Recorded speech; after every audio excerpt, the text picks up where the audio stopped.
The story begins at dusk in Baltimore, Maryland. George Usher, a successful businessman, walks toward his office, unaware that he is being watched. Hidden in the darkness of a sewer, a pair of threatening yellow eyes follows his every move. Usher enters an office building and steps into the elevator. When he reaches his floor and exits, the doors suddenly open again. The elevator car is gone. In the empty shaft, steel cables tremble violently, as if something, or someone, is climbing them with inhuman strength. Inside his office, Usher calls his wife and prepares a cup of coffee. The silence is almost comforting, until a faint, unnatural sound breaks it. One by one, the screws from a ventilation grate begin to turn by themselves, dropping softly onto the carpet. Uneasy, Usher returns to his desk, and suddenly the door slams shut from the inside. People outside hear the sounds of a savage struggle. The doorknob shakes violently until a massive impact bends the metal outward. Then, silence. When it finally ends, Usher lies dead inside the office.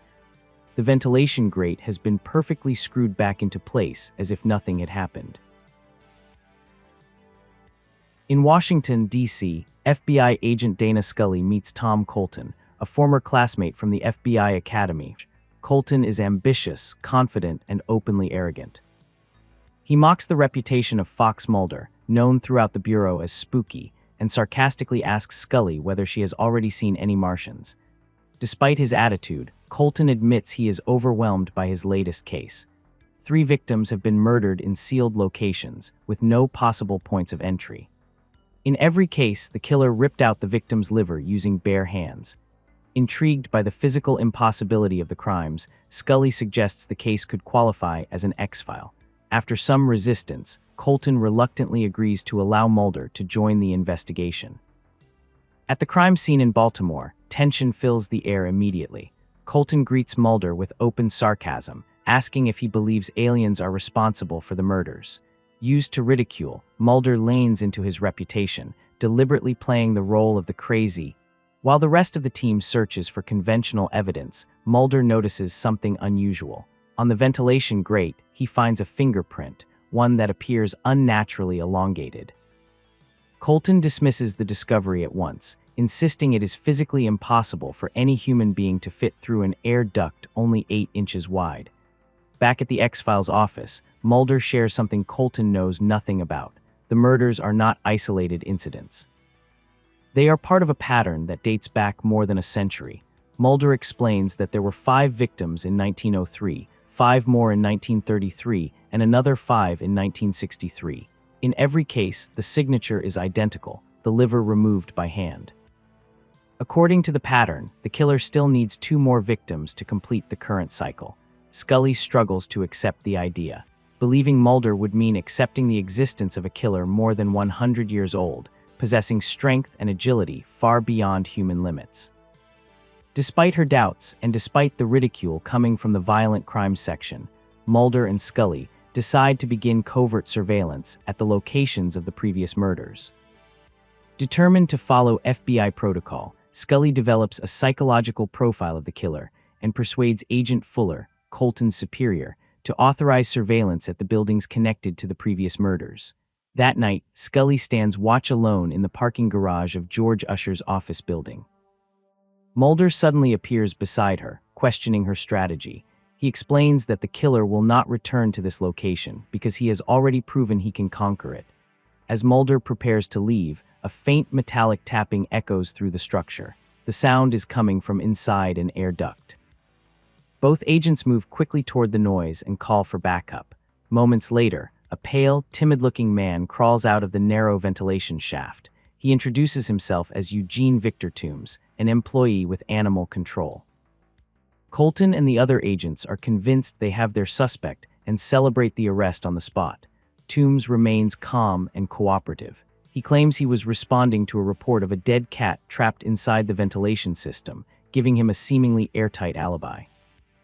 The investigation shifts to the interrogation room, where Tooms is subjected to a polygraph examination. Mulder watches from behind the observation glass and asks the examiner to include questions about the murders that occurred in 1933. Tooms admits he is nervous and afraid of the test. yet he manages to control his responses and deceive the machine on nearly every question. Still, Mulder notices something disturbing. Whenever the examiner mentions the crimes from decades earlier, the polygraph needles spike sharply. Despite this reaction, Agent Fuller and Colton dismiss Mulder's concerns, arguing that it is biologically impossible for Tooms to have been alive during the 1930s. Colton openly insults Mulder, calling him insane, and the decision is made to release Tooms. Frustrated but unwilling to let the matter go, Scully accompanies Mulder back to his office. Mulder thanks her for respecting the path of his investigation, even when she does not fully agree with him. To demonstrate his theory, he digitally stretches Tooms' fingerprint on his computer. The result is undeniable. The distorted print matches perfectly with the elongated fingerprint found in George Usher's office. The conclusion is unavoidable. Eugene Victor Tooms can physically stretch and compress his body at will. That same night, Tooms resumes his hunt. Thomas Werner, another businessman, arrives home, unaware that someone is watching him from the shadows. In a haunting sequence, Tooms climbs the exterior wall of the house, moving effortlessly upward. As he reaches the roof, his fingers stretch grotesquely, allowing him to slip down the chimney. Inside, Werner tries to light a fire, but the paper barely ignites. Then, silently, Tooms rises from the ashes of the fireplace and attacks just as the final embers fade. The following day, at the latest crime scene, it is clear that Colton is running out of explanations. He struggles to justify the missing liver, suggesting it may be connected to a black market organ trade.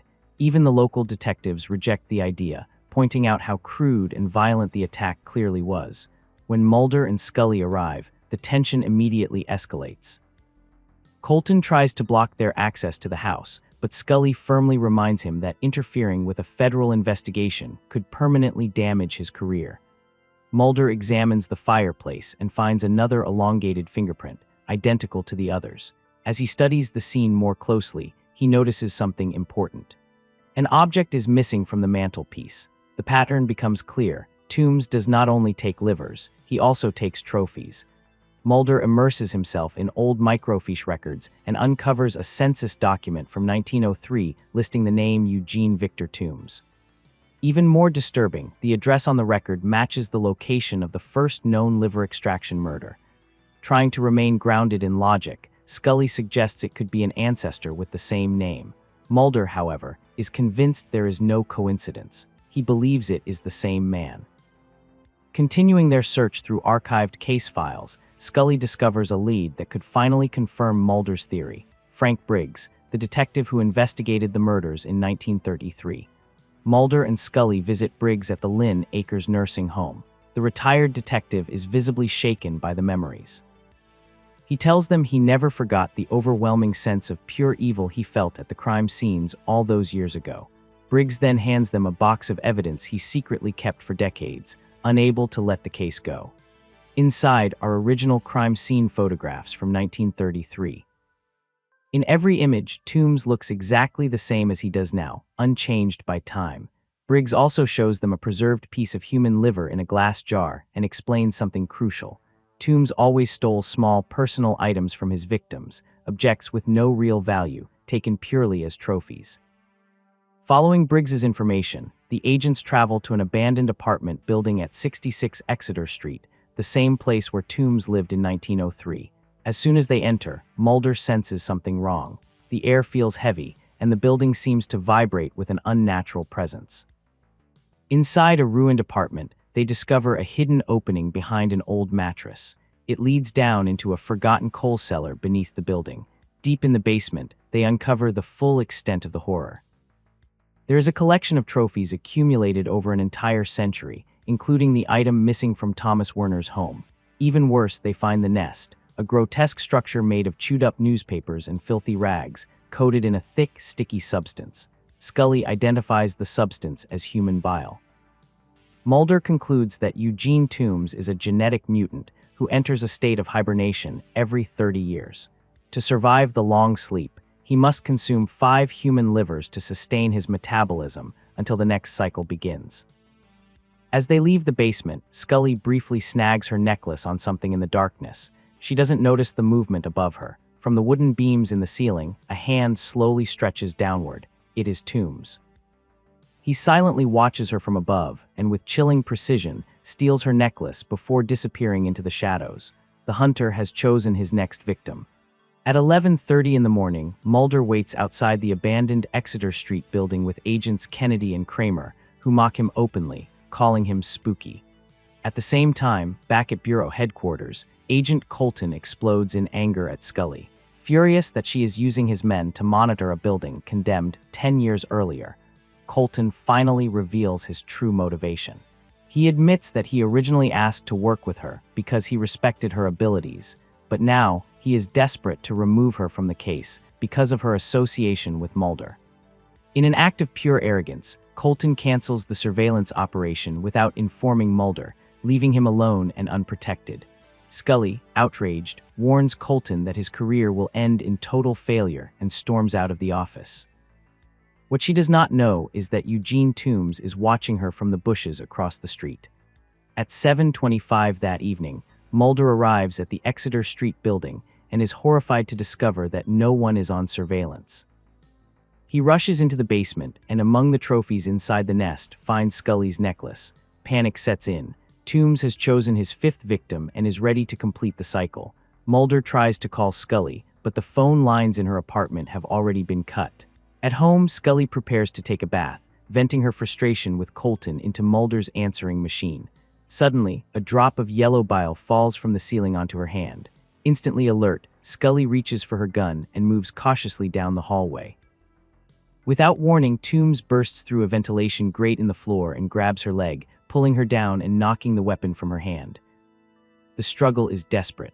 Tooms lunges toward her, intent on tearing out her liver, but at the last possible second, Mulder kicks in the door. Tooms attempts to escape through a window, but Scully throws herself at him. After a violent struggle, Mulder manages to cuff one of Tooms' hands, while Scully secures the other to the bathtub pipes. The mutant is finally restrained. With cold irony, Mulder delivers the verdict. This time, you won't make your quota. Days later, Detective Frank Briggs sees the news of Tooms' capture in the newspaper and breaks down in tears. After 60 years, his search is finally over, but the danger is not truly gone. Inside a cell at a psychiatric hospital, Tooms quietly licks pieces of newspaper, the same article describing his capture, and begins constructing a new nest. Mulder watches from the small window in the cell door and warns Scully that the security measures are not enough. As a guard slides a food tray through a narrow rectangular opening only a few inches wide, Tooms fixes his yellow eyes on the empty space and slowly smiles. He knows he can escape. If you enjoyed this episode and want to dive deeper into the paranormal, then you know the truth is still out there. I have plenty of other X-Files episode summaries right here on the channel covering everything from government conspiracies to unexplained encounters. Make sure to subscribe and hit the like button for more mysteries, and don't forget to check out the full playlist to catch up on the entire series. Trust no one, and I will see you in the next case.